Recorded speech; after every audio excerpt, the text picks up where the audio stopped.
তো বন্ধুরা, কেমন হবে যদি আপনার জীবনের সাধারণ একটি গেম হুট করে মরণ ফাঁদে পরিণত হয়, যেখানে সত্য না বললে মৃত্যু নিশ্চিত আর চ্যালেঞ্জ পূরণ না করলে জীবন শেষ।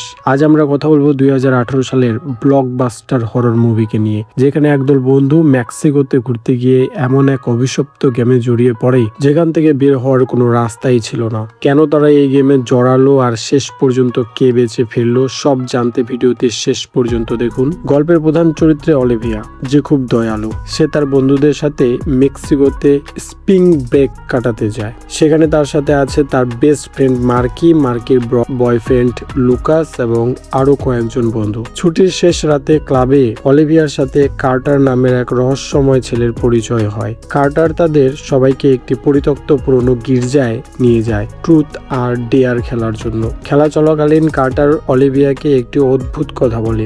সে বলে যে অলিভিয়া ও তার বন্ধুদের এখানে ব্যবহার করেছে যাতে সে নিজে এই গেমের অভিশাপ থেকে বাঁচতে পারে। তখন কার্টার পালিয়ে যাওয়ার আগে সতর্ক করে দিয়ে যায় যে গেমটি তোমাদের তাড়া করবে, নিয়ম মানলে বাঁচবে, না মানলে মরবে। বন্ধুরা যখন কলেজে ফিরে আসে তারা ভাবেছিল কার্টার হয়তো মজা করেছে, কিন্তু অলিভিয়া প্রথম ভুতুড়ে অভিজ্ঞতা পায় লাইব্রেরিতে। সে দেখে সবাই তাকে অদ্ভুত হাসি দিয়ে দেখছে এবং তার গাড়িতে লেখা ফুটে উঠেছে truth or dare. Olivia truth বেছে নেয় এবং একটি গোপন কথা ফাঁস করে দেয়। এরপর একে একে সবার সাথে এটি ঘটতে থাকে। রনি নামের তাদের এক বন্ধু যখন তার ডেয়ার পূরণ করতে অস্বীকার করে, তখন সে এক অদ্ভুত ভাবে আত্মহত্যা করে। বন্ধুরা বুঝতে পারে এটি কোনো সাধারণ গেম নয়, এটি একটি অপ্রাকৃতিক শক্তি বা ডেমন। গেমের নিয়ম হলো কেউ পরপর ট্রুথ নিতে পারবে না, তৃতীয়বার অবশ্যই তাকে ডেয়ার নিতে হবে। এই নিয়মটি গেমটিকে আরো কঠিন করে দেয়।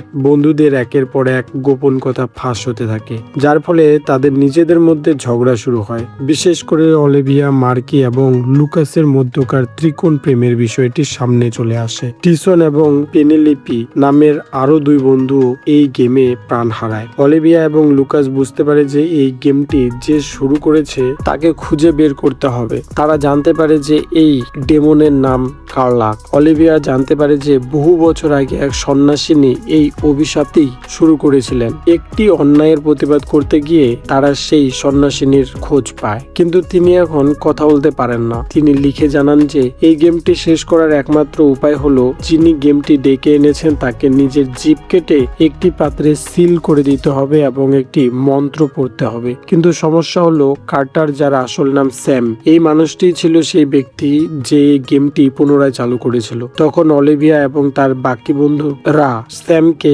খুঁজে বের করে এবং তাকে নিয়ে সেই পুরনো গির্জায় যায়। গির্জায় পৌঁছানোর পর কার্লাক স্যামকে মেরে ফেলে যাতে গেমটি শেষ না হয়। এখন অলিভিয়া এবং মার্কি ছাড়া আর কেউই বেঁচে নেই। অলিভিয়া বুঝতে পারে যে গেমটি এখন আর থামানো অসম্ভব নয়, কারণ স্যাম মারা গেছে। তখন অলিভিয়া এক বুদ্ধি খাটিয়ে কার্লাক্সকে গেমে চ্যালেঞ্জ করে। সে কার্লাক্সকে প্রশ্ন করে ট্রুথ অর ডেয়ার। কার্লাক্স ট্রুথ বেছে নেয় এবং অলিভিয়া জানতে চায় গেমটি থামানোর আর কোনো উপায় আছে কিনা। কার্লাক্স জানায় যে গেমটি থামবে না, এটি চলতেই থাকবে যতক্ষণ সবাই মারা না যায়। অলিভিয়া তখন ইন্টারনেটে একটি ভিডিও আপলোড করে। সে ভিডিওতে সবাইকে এই গেমের কথা বলে এবং দর্শকদের উদ্দেশ্যে প্রশ্ন করে ট্রুথ অর ডেয়ার। এর ফলে যারা ভিডিওটি দেখছে তারা সবাই এই গেমে অংশ হয়ে যায়। অলিভিয়া নিজের এবং মার্কের জীবন বাঁচাতে পুরো পৃথিবীকে এই মরণ গেমে জড়িয়ে ফেলে। তো বন্ধুরা, মুভিটির শেষটা ছিল সত্যি অভাবনীয়। অলিভিয়া নিজে বাঁচতে গিয়ে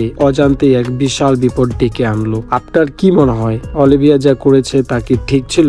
কমেন্টে জানান। ভিডিওটি ভালো লাগলে লাইক দিন। এমন আরো মুভি এক্সপ্লেনেশন দেখতে আমাদের চ্যানেলটিকে সাবস্ক্রাইব করে পাশে থাকুন। দেখা হবে পরের ভিডিওতে, ততক্ষণে ভালো থাকবেন সবাই। ধন্যবাদ।